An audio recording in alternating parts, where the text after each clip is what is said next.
நம்ம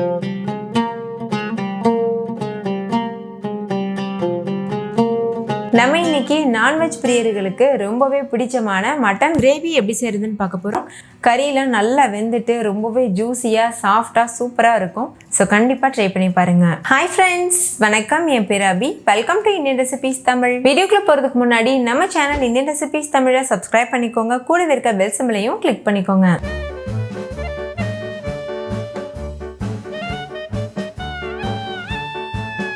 ஃபஸ்ட் இந்த ரெசிபி பண்ணுறதுக்கு நம்ம ஒரு மசாலா அரைக்க போகிறோம். அதுக்கு தேவையான பொருட்கள் இங்கே இருக்குது.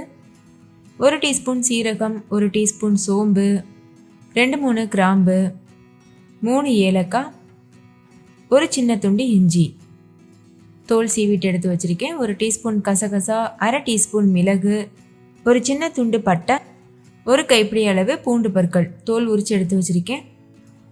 கூடவே 1 கைப்பிடி அளவு கொத்தமல்லி இலை, பாதி கைப்பிடி அளவு புதினா இலை, பாதி கைப்பிடி அளவுக்கு கருவேப்பிலை. இது எல்லாத்தையுமே ஒரு மிக்சி ஜாருக்கு மாற்றிக்கோங்க.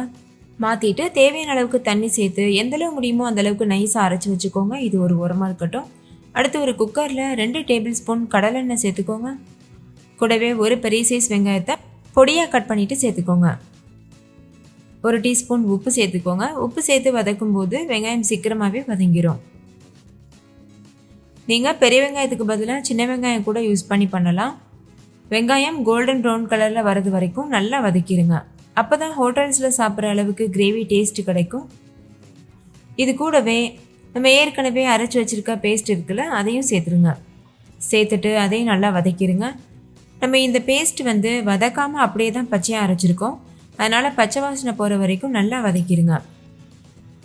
கூடவே ஒரு சின்ன சைஸ் அளவு தக்காளியை பொடியாக கட் பண்ணி சேர்த்துக்கோங்க. சேர்த்துட்டு இதையும் நல்லா வதக்கிடுங்க. தக்காளி நல்லா வதங்கினதுக்கப்புறமா 1 டீஸ்பூன் மிளகாத்தூள், 1/2 டீஸ்பூன் மல்லித்தூள், 1/4 டீஸ்பூன் மஞ்சள் தூள் இதெல்லாம் சேர்த்துக்கோங்க. சேர்த்துட்டு இதையும் நல்லா மிக்ஸ் பண்ணிடுங்க. லோ ஃப்ளேமில் வச்சு ஒரு நிமிஷத்துக்கு வேக வச்சுக்கோங்க. மசாலா அடிப்பிடிக்கிற மாதிரி தெரிஞ்சதுன்னா 2 ஸ்பூன் தண்ணி சேர்த்துட்டு மிக்ஸ் பண்ணிக்கோங்க.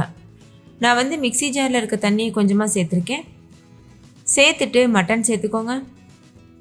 நான் இன்றைக்கி 1/2 கிலோ அளவு மட்டன் சேர்த்துருக்கேன். நான் போன்லெஸ் மட்டன் தான் யூஸ் பண்ணியிருக்கேன். நீங்கள் எலும்போடு இருக்கிற மட்டனும் யூஸ் பண்ணிக்கலாம். நல்லா வாஷ் பண்ணிவிட்டு சேர்த்துக்கோங்க.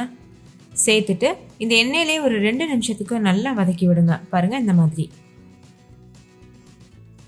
நல்லா வதங்கினதுக்கப்புறமா தயிர் சேர்த்துக்கோங்க. கெட்டியான ஃப்ரெஷ்ஷான தயிர் சேர்த்துக்கோங்க. 2 டேபிள் ஸ்பூன் அளவுக்கு தயிர் சேர்த்துக்கோங்க. இது எதுக்காக சேர்க்குறோன்னா மட்டன் நல்லா சாஃப்டாக ஜூஸியாக குக் ஆகிட்டு வரணும், அதுக்காக தான். சேர்த்துட்டு இதையும் நல்லா மிக்ஸ் பண்ணிடுங்க. இப்போ இது கூட தேவையான அளவுக்கு தண்ணி சேர்த்துக்கோங்க. நான் 1 கப் அளவுக்கு தண்ணி சேர்த்துருக்கேன். ரொம்ப அதிகமாக தண்ணி சேர்த்துட வேண்டாம், ஏன்னா மட்டன் தண்ணி விட்டு தான் வேகும். அதே மாதிரி நம்ம கிரேவி தான் பண்ண போகிறோம், குழம்பு செய்யலை. அதனால் கம்மியாகவே தண்ணி சேர்த்துக்கோங்க. நல்லா மிக்ஸ் பண்ணிவிட்டு குக்கர் மூடி போட்டு மூடிட்டு ஹை ஃப்ளேமில் வச்சு ஒரு 5 விசில் வச்சு எடுத்துக்கோங்க.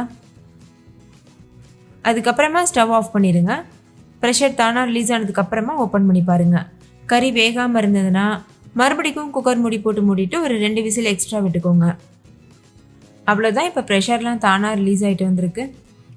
கிரேவியும் சூப்பராக தயாராக இருக்குது. நீங்களும் இந்த ரெசிபி மிஸ் பண்ணாமல் ட்ரை பண்ணி பாருங்கள். வீட்டில் இருக்க எல்லோரும் ரொம்ப என்ஜாய் பண்ணி சாப்பிடுவாங்க.